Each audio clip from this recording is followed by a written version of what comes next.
হয়েছে, মানে আত্মীয় স্বজনের বিয়ে বাড়ি থাকলে মানে সকল আত্মীয় স্বজনের সাথে দেখা হয়ে যায়। এটা আমার এক দাদার মেয়ে, এটা তোমরা তো সবাই চেনো কৌশিককে, মৌমিতাকে। এই পলি তোর কেউ হয়, মানে তোমার কেউ হয়? পলি দেখলাম মুকুল, ও কালকে দেখা বলছে মৌমিতা আমার দিদির মেয়ে, তো জানতাম না আমার কাকার মেয়ে, আমার তুলি মাসি, এই সেই রুমকি পিসি টকিংটা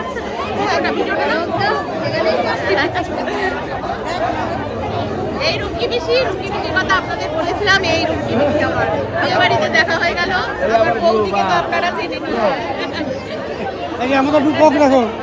আমি তো ভিডিও করতে ব্যস্ত। ছোটবেলাকার বন্ধু।